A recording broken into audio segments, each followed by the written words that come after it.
wbh-db/podcasts. Live from NPR News in Washington, I'm Jack Speer. As the campaign clock winds down to Election Day, President Trump is barnstorming through 3 states today. NPR's Scott Horsley reports Trump is hosting campaign rallies in Ohio, Indiana, and Missouri. This Election Eve tour caps off a frantic couple of campaign months for the president. Trump has hosted a total of 30 political rallies just since Labor Day.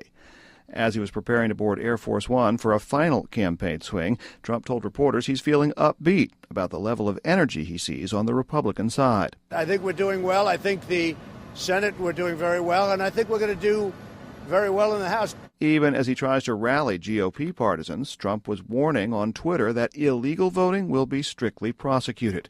Trump falsely claimed after the 2016 election that millions of votes were illegally cast.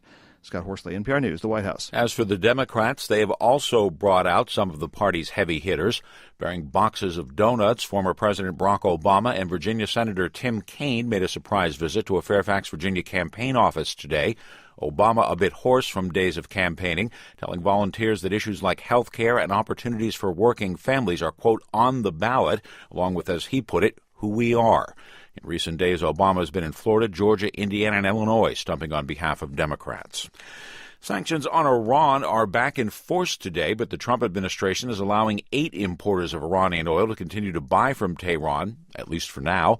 More from NPR's Michelle Kellerman. China, India, Turkey, and Italy are among the largest importers of Iranian oil, and for now they are exempt from U.S. sanctions. President Trump, who withdrew from the Iran nuclear deal, vowing the toughest sanctions ever, says when it comes to oil, he wants to move gradually. I could get the Iran oil down to zero immediately, but it would cause a shock to the market.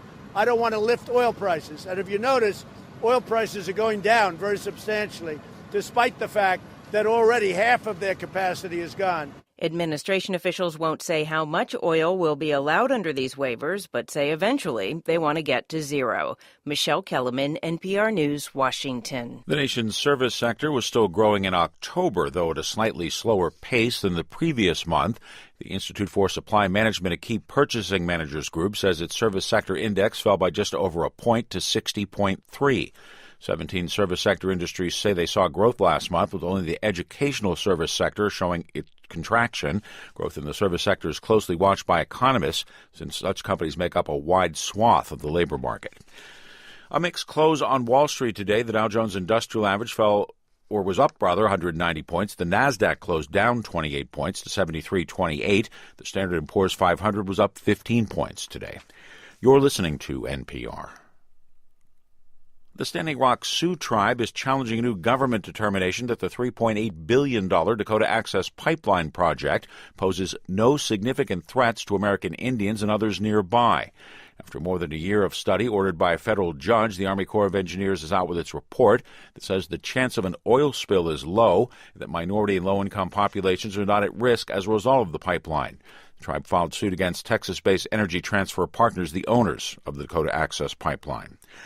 Evelyn Davis, the so-called queen of the corporate jungle, has died at age 89. NPR's Jim Zarroli reports Davis was an outspoken activist known for tormenting CEOs at shareholder meetings. Davis was well known on Wall Street for showing up at annual meetings to demand answers about everything from CEO pay to legal expenses.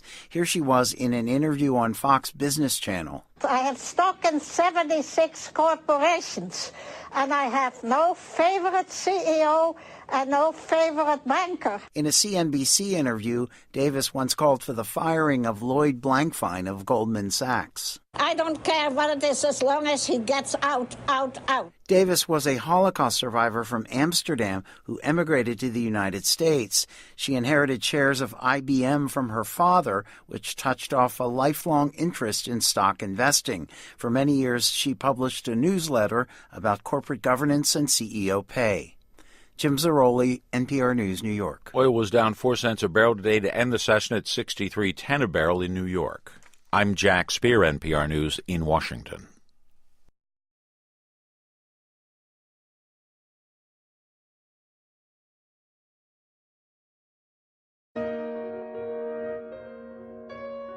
You are listening to WBHM Digital Broadcasting. the best in paranormal talk radio.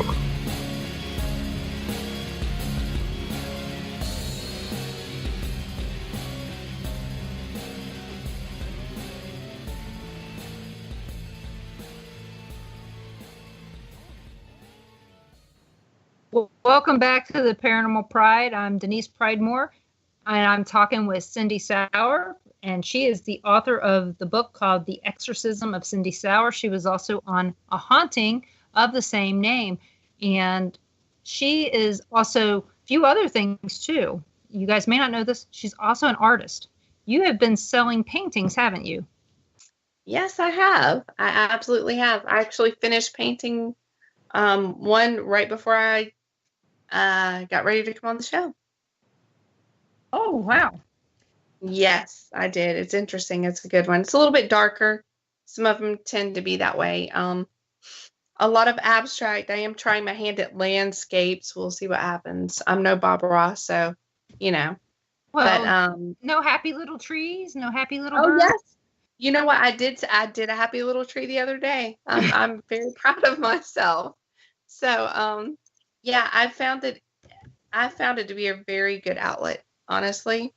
I really, it's something I've always wanted to try to do, but I never really thought I could do it.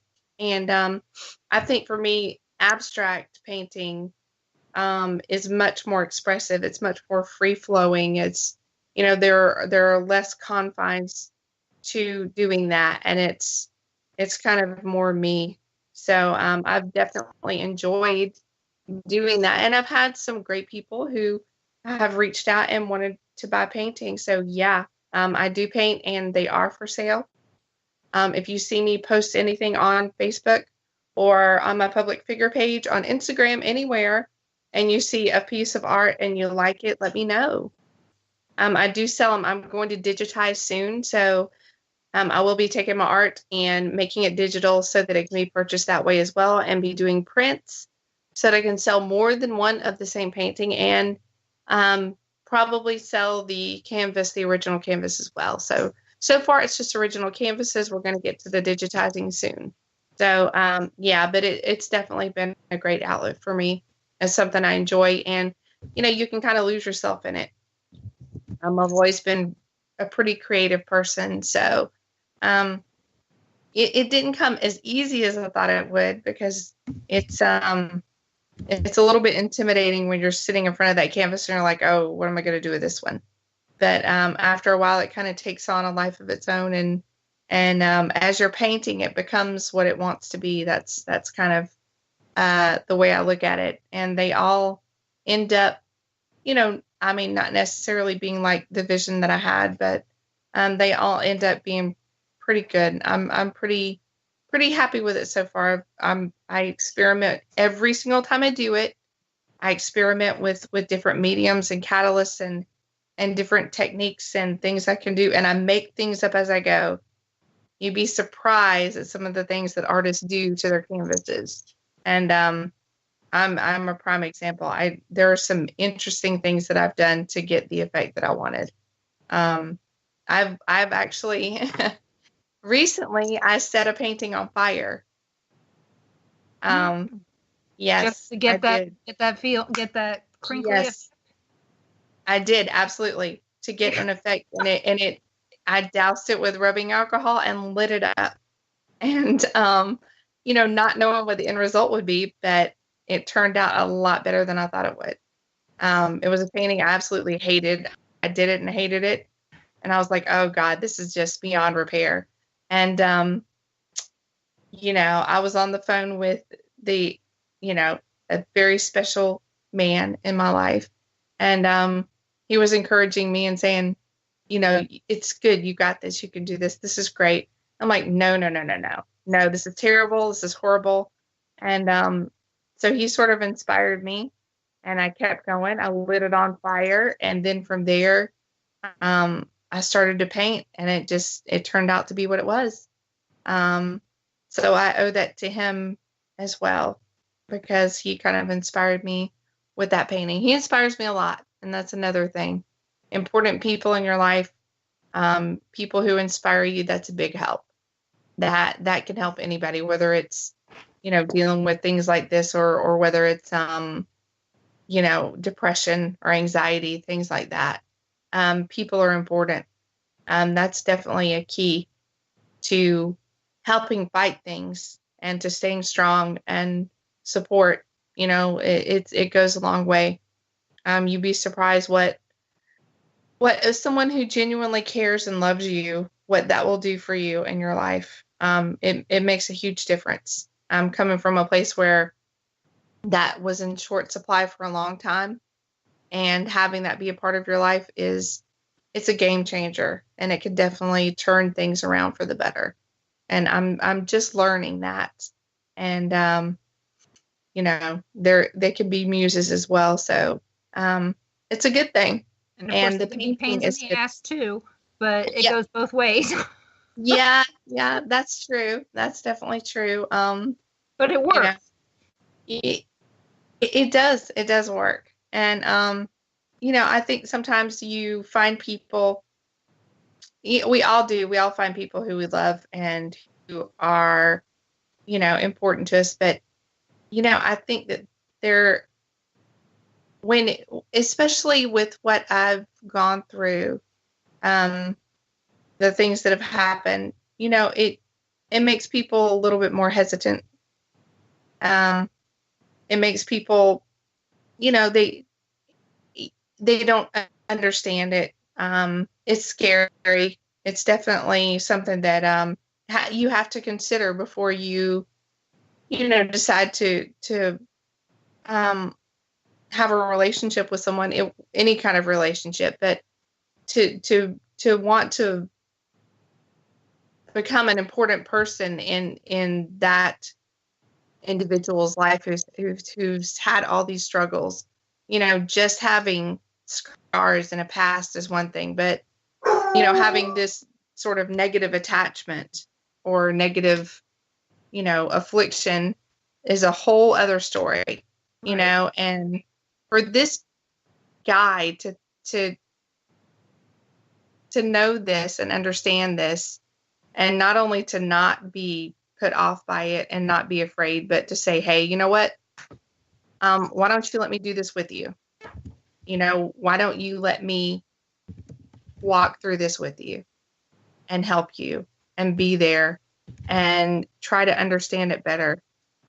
That's putting yourself in a very vulnerable position. And he did that. He has done that. He continues to do that. And, how do you think you can't, how do you thank him for that? How do you, I don't know how to express what that means. It's definitely something that you never really think will happen. And I never did, but, that person is very special, and, they have done things that most people wouldn't. They have dealt with things that most people wouldn't, and they've witnessed things that would probably make most people, turn and run. And in fact, it has happened, and people have turned and run literally. That, it doesn't really faze him at all. He stays calm and walks through it and knows what to do and is understanding. And so, I'm lucky in that respect that someone has come into my life like that. And I don't think it's by happenstance. I don't think that it's happened because of chance, Mm-hmm. I think there's a reason for it. People are put into our lives for a reason. So, that remains to be seen, but, so far so good.